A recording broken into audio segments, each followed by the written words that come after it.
with Dupree, who I can see has got tears in his eyes. Emotionally for you right now, you must be going through absolutely everything. Yeah, it's very unreal. I came into this tournament with my father. Yeah, he passed away just before I got here, and his last wish was that I went here, and so I really want to dedicate this win to my father. Mate, come on. It is a fitting stage here, what you have just achieved. Back-to-back champions. You and together, that is the right call. But this time, keep in mind also, there's no kits. Yes, indeed. And no smoke. Xyp9x can just be patient. And let noise reveal all. Oh, is he gonna be spotted though? Sergey didn't see it. He didn't realize. His own gun, I think, blocked the vision, and now Xyp9x knows that they're working in. One above. Oh, he's the lamb, and ends the slaughter, because it's Xyp9x that's gonna hold it off.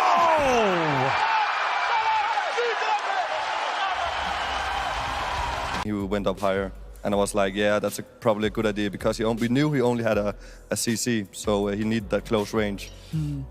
Is he not going to go when he hears the bomb plan? No, he's not. What I don't understand is that how did Xyp9x be on that train, like on the side of the train for so long? Yeah, this is okay. How did they not see him? He said this after I asked him after, and he was like, "They know it's Xyp. I'm the clutcher. They are nervous at this moment." And then he said, "Like, I'm gonna just." Oh, he almost see him. Oh my God. He's saying, "I'm gonna stand like a pretty stupid spot because they're not gonna expect that." And honestly, he's a little bit lucky. My God. Did he say that? Yeah, he said that when we walked out after the game. Oh my God. Unreal. And to have that sort of, hey man, guys, watch this. You know, hold my beer, right? Yeah, he's so good. He's really good at clutching. Yeah, I mean, that seems to be the whole thing for him, like the minister of clutch. But overall, obviously, there was a much more resistant. The sniper rifles here. But once again, it's just so perfect from Astralis. There's not really much you can do against this. They get that bomb down. With 5 seconds to spare, they both get in the apartment. It's absolutely ruin ends. Allo back on the opens. This time not as aggressive. They need to start winning some rounds here. 8-0 down. Astralis have already won the half. There's the shot. XCP is going to be dropped here. He gets away just about. An opening pick once more for X7. What? Hello! Glaive! Oh, The audience, the Danes back home, the fans. I can start. Go for it, man. Astralis boring team.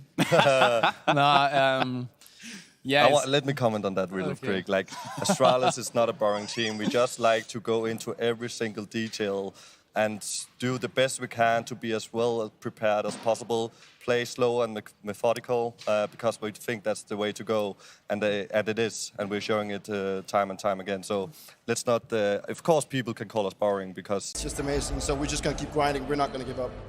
listen, I appreciate you taking the time. I think no one begrudge you especially, but Astralis as well. Back-to-back major champions one more time. Everyone in the Spodek. It is Dupree and Astralis!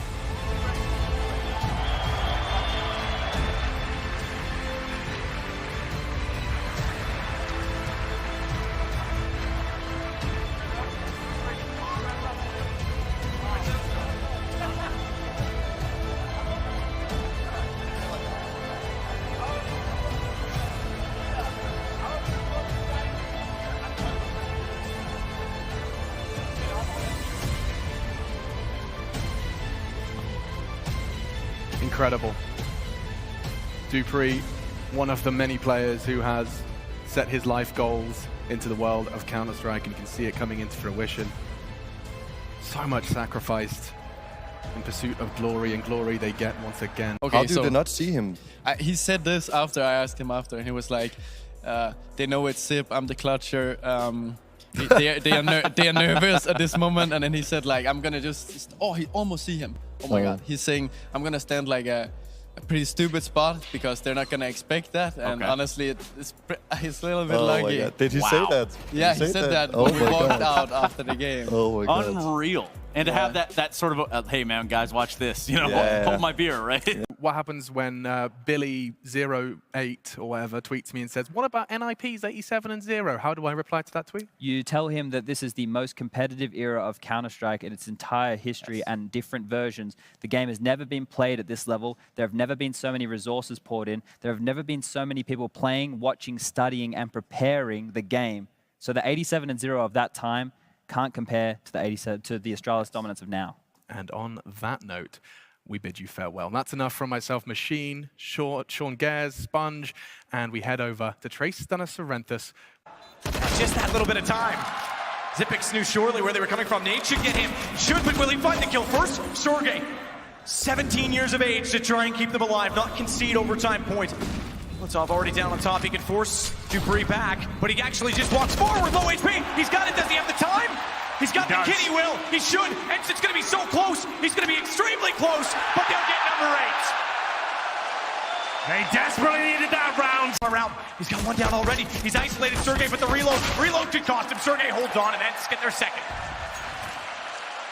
Smiles on their face. They should enjoy every moment of this.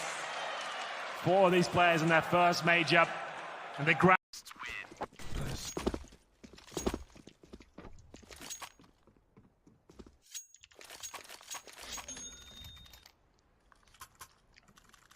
Go and Mouse reveals new lineup probably this week sometime.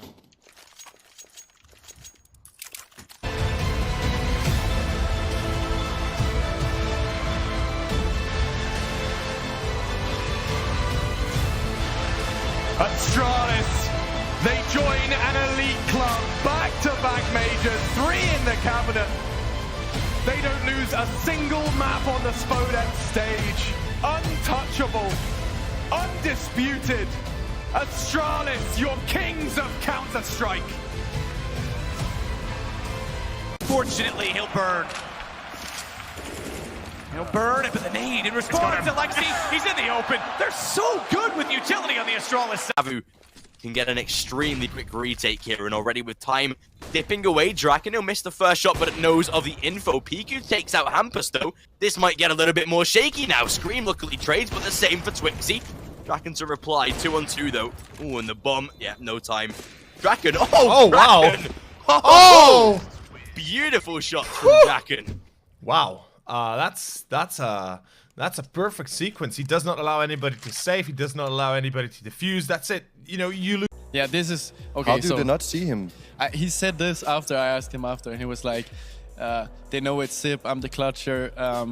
They are nervous at this moment." And then he said like, "I'm gonna just." Oh, he almost see him. Oh my God. He's saying, "I'm gonna stand like a pretty stupid spot because they're not gonna expect that." And honestly, it's a little bit lucky. My God. Did he say that? Yeah, he said that when we walked out after the game. Oh my God. Unreal. And to have that sort of, hey man, guys, watch this. You know, hold my beer, right? Yeah, he's so good.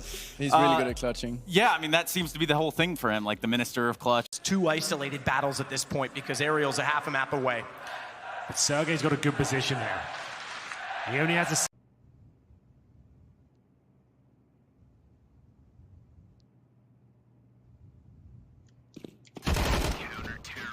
Wait, what? Wait, what? How is this possible? Is he dumb or what? Like, what? Billy gets it again, even spraying with the pistol. Just foolish. Xyp9x will flash himself back in. Ariel alone in the site. Does find one. They don't even consider the fact that he could still be in the corner because they had the pit for so long, but his patience did catch them slightly off. Unfortunately, he'll burn. He'll burn it, but the nade in response to Lexi, he's in the open. They're so good with utility on the Astralis side. It's pretty unbelievable. Down towards the bomb site. Double flash. Alu is fortunate not to be gazing in that direction. Sneak up though, they're gonna stay on top of the bomb. Xyp9x has not moved an inch. Alu sees it. So perfect, so precise! Zalu gets it, the second off works. They held it off, but just wanted to work back in the ramp. He couldn't do it, 14-9. We wanted to do a stride where we fake outside and go inside. Okay. Then we just go out. And that's on the fly decision. No, that's what I call in the beginning of the round. Okay. So that's a set tactic we have. Right. And then you see him pushing outside, and he's basically calling for us to go out because we get no contact. We see one guy.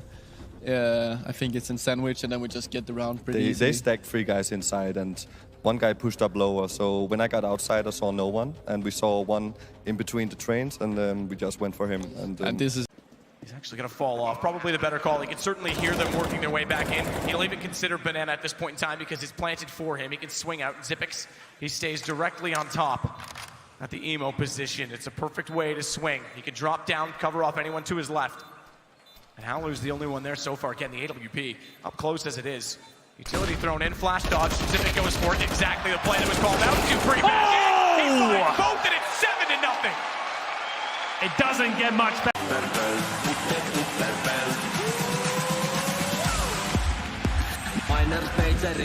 Haastaa legendaarisi. Nyt isot liigas niinku Roofberg. Suomalais rättii, maailmanluokan kaliberi. 2 lasi maitoa ja 1 lasi piimää. Ei se kylpää ja ei se siittää. Okay, here we go. We have got a grand final and a packed out Spodek, so full they are sitting behind the stage and watching it on screens back there.